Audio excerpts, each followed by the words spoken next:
Bonjour à tous, j'espère que vous allez bien. On se retrouve pour une nouvelle vidéo dans la salle de jeu. J'aime beaucoup ce cadre de salle de jeu, même si je suis éclairé que d'une partie du visage parce que la luminosité est là. À la limite, je pourrais me mettre comme ça, mais non, j'ai envie de me mettre comme ça. On se retrouve pour une nouvelle facecam. Alors vous savez que moi, je suis à la pointe de la mode de YouTube. Je suis toujours parmi les premiers à surfer sur les modes. D'ailleurs, dans quelques jours, je vais vous faire une vidéo sur les hand spinners.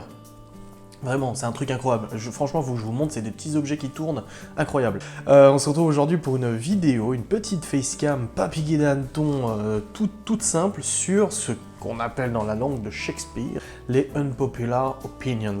C'est quoi en fait? C'est une liste de faits que vous ignorez sur moi, vous connaissez peut-être, mais des faits en fait dont je suis pas vraiment super fier, ou des faits un peu surprenants sur moi, etc. Ça fait un moment que je voulais faire ce genre de vidéo, mais je l'avais pas encore fait, et du coup ça m'est retraversé l'esprit l'autre jour, je me suis dit faut que je le note et faut que je le fasse. Parce que j'ai quand même 11 faits que j'ai écrits très rapidement sur mon téléphone, donc c'est pour vous dire que c'est des trucs assez véridiques qui peuvent se confirmer tous les jours avec les gens qui vivent avec moi, mais c'est des faits que vous ignorez peut-être ou pour lesquels je vais détailler un petit peu. Ils sont pas dans l'ordre, j'en ai mis 11, donc je vais vous les lire les uns après les autres, mais il n'y a pas forcément de gravité en fait, c'est pas plus que le dernier a été le dernier dit que c'est le moins grave ou quoi que ce soit, on s'en fout, c'est même pas le débat. Mais c'est parti, je vais vous lire mes opinions impopulaires ou mes opinions surprenantes du coup sur moi que vous ignorez peut-être. C'est parti, premier fait, c'est que j'aime les films romantiques. Alors j'aime tout type de film, franchement je suis pas difficile là-dessus, mais il est vrai que j'ai un faible particulier pour les films à l'eau de rose.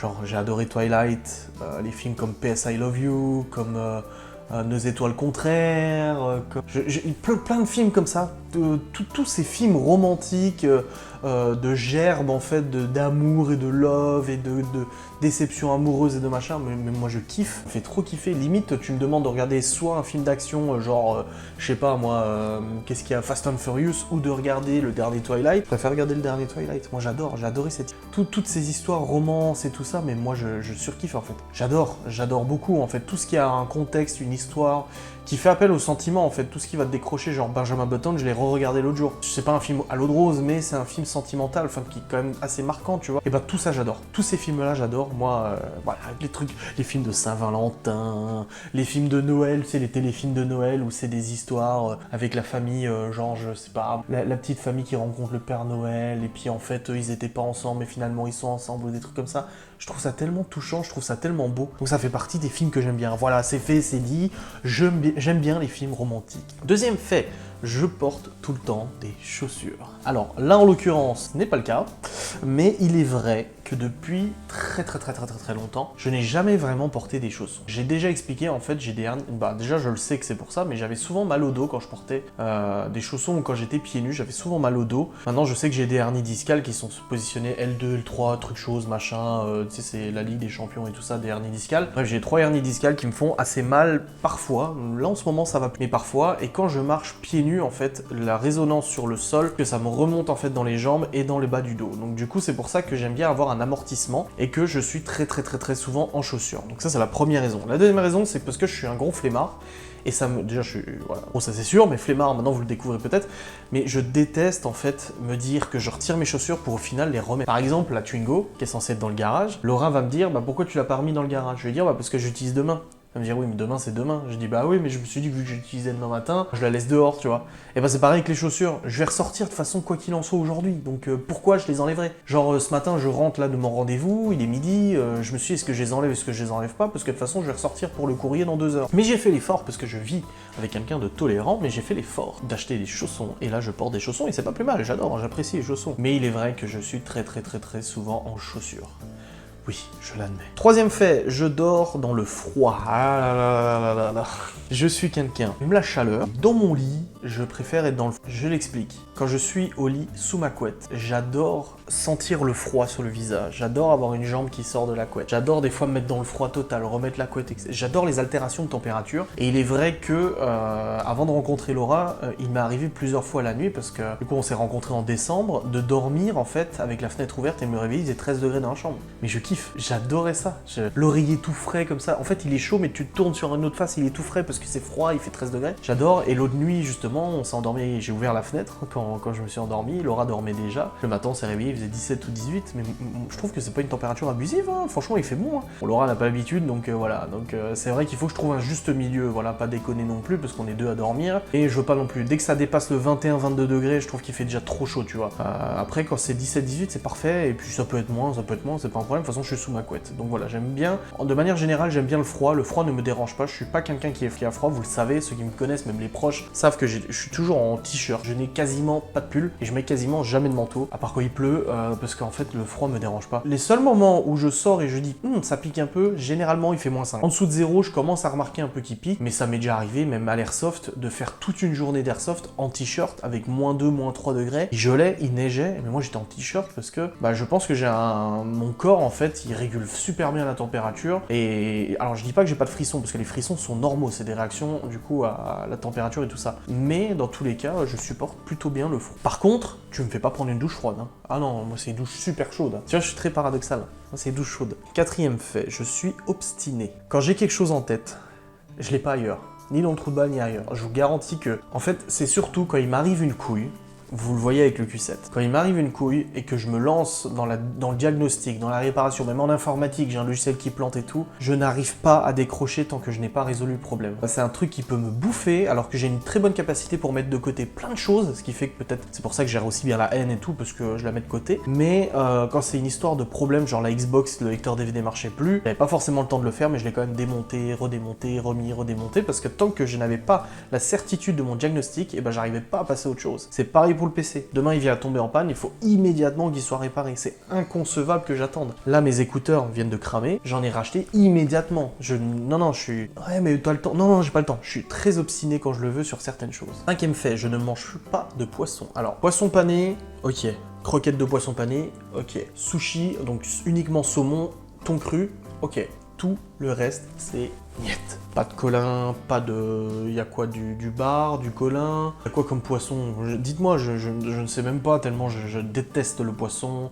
La truite... Y a quoi? Oui, la truite, pas la truite, la truite, la dorade et tout ça.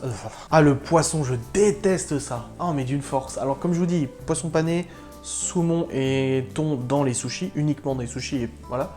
Ok, mais le reste, non. Non, je ne peux pas. Genre, non, le poisson, c'est non. C'est non. Alors, je sais que c'est bon pour la santé, mais non. Alors, c'est pour ça que je pourrais pas faire Koh-Lanta ou autre, parce que moi, le poisson, c'est niet. 6. Je suis tolérant sur la bouffe. Je suis un très bon mangeur et je suis... pas chiant. Il m'est arrivé d'aller dans des restos où on me disait ça va être de la merde et finalement moi je m'en fous, je mange et tout ça. Ça m'est arrivé d'être souvent c'est les restaurants asiatiques buffet à volonté où on dit que la qualité est pas terrible. Même si je dis ouais en effet c'est pas ouf, mais ça me dérange pas, je m'en fous et ça me va très bien. En fait je suis pas difficile du tout sur la qualité de la bouffe. Moi je peux bouffer de la merde, ça me dérange pas, tu vois. Je peux te prendre une boîte de cassoulet Eco Plus, ça me va. Je peux prendre une pizza Eco Plus, je dis Eco Plus parce que généralement, bon, voilà, c'est moins goûteux que... Mais moi, ça me va, ça me dérange pas. La mayonnaise, je préfère la mayonnaise Eco Plus que la mayonnaise Amora. Plein de trucs comme ça, en fait. Par exemple, le Coca, c'est pareil, tu vois. Je suis un grand fan de Coca, mais je peux autant prendre du Pepsi que n'importe quel autre Coca qui existe dans le marché. Parce que je sais qu'il y a des gens, des fois, qui me servent, ils font « Ah, c'est du Freeway » ou « Ah, c'est du Coca, marque repère ». Alors que je sais qu'il y a des gens qui ne peuvent pas. C'est Coca, marque Coca, même pas Pepsi, rien, Coca. Et tout ça, moi je m'en bats les couilles complets en fait. Ouais, je suis pas du tout... Je peux te manger du chocolat noir Eco Plus, comme je peux te manger du Nestlé, comme je peux te manger... Non, ça m'égale en fait, tant que je mange et tant que je bois, tout va bien. Fait suivant, je peux manger du périmé. Ah là, oui, je sais. Moi je suis quelqu'un qui est pas... Je suis pas chiant là-dessus. Un yaourt qui est périmé mais qui pique pas, moi je le mange, je m'en fous. Du pain de mie qui est périmé mais il n'y a pas de trace de moisissure, je m'en fous, s'il a pas un mauvais goût, je le mange. Genre un fruit qui a été un peu pourri, je coupe la partie pourrie, je mange le reste, je m'en fous complètement. Un concombre qui a été, qui a pris la flotte dans le frigo, qui est un peu... je coupe la partie et je mange le reste.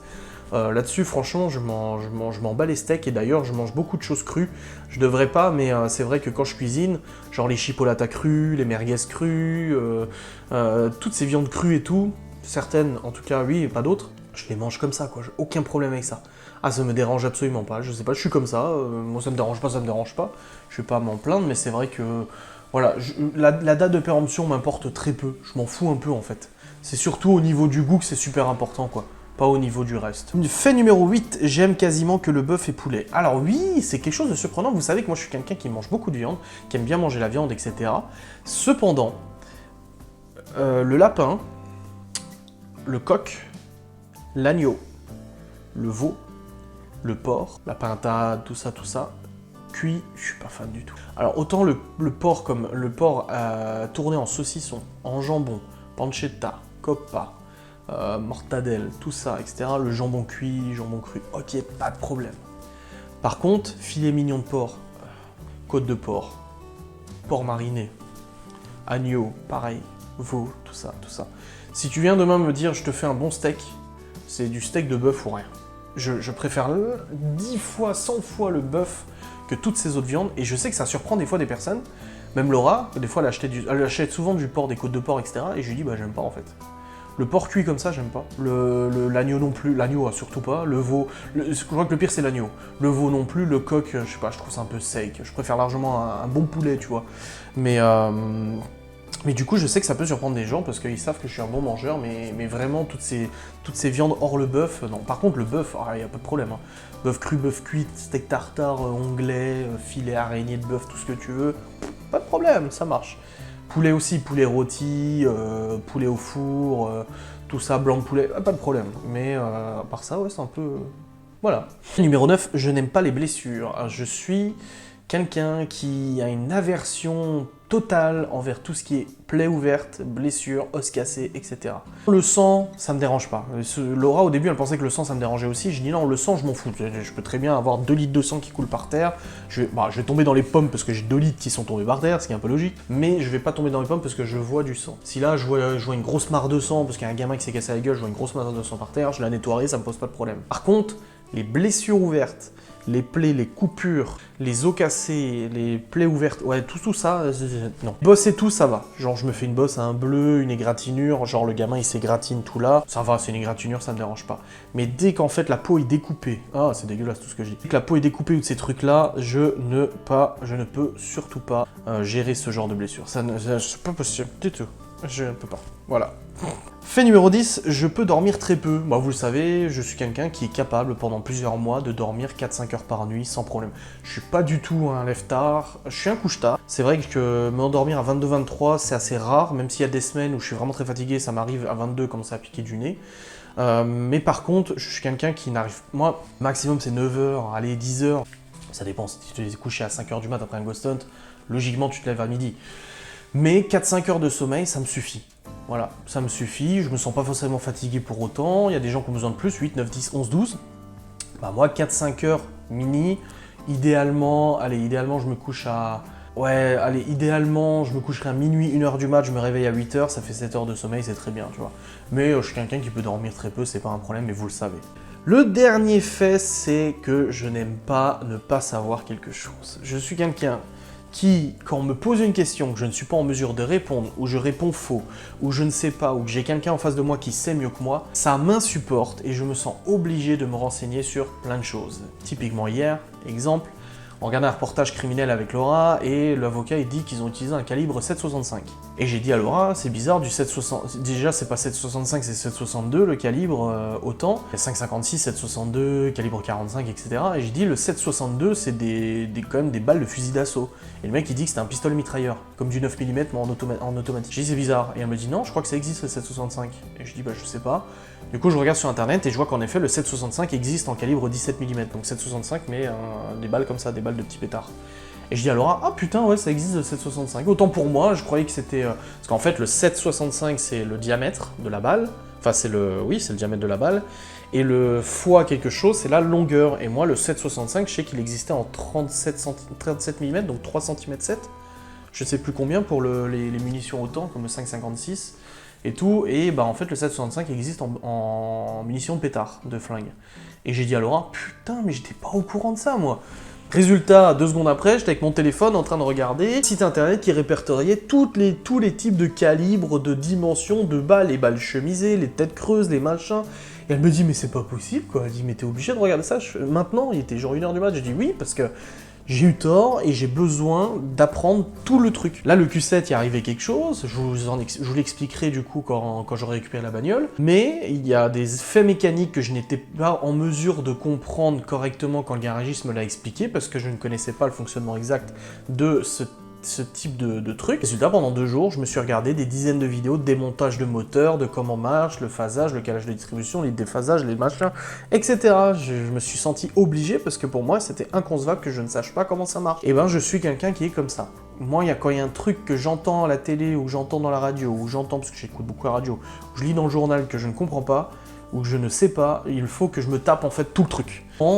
J'ai écouté une vidéo sur la blockchain, la crypto-monnaie, blockchain et tout ça, et je me suis senti obligé pendant plus d'une semaine de me farcir toutes les vidéos de crypto-monnaie, de blockchain, du protocole, etc. à apprendre. J'ai besoin, en fait, je me dis que si un jour se reproduit la situation où je dois parler de ça, au moins je saurai de quoi je parle, et j'aurai des infos, etc. Et c'est comme ça depuis des années, ça fait maintenant, depuis longtemps, aussi longtemps que je me connaisse, que je suis comme ça. Quand il y a quelque chose qui m'intéresse, parce que forcément ça non, mais même des choses qui m'intéressent pas, des fois ça m'arrive, hein. Il y a des choses, c'est pour ça que je connais aussi autant de choses sur les gonzesses. Des fois, Laura, je lui dis des trucs, elle me dit comment tu sais ça? Je sais pas, parce que je me suis renseigné. En fait, ça m'obstine tellement de savoir les choses que bah du coup, je lis tout, je regarde tout.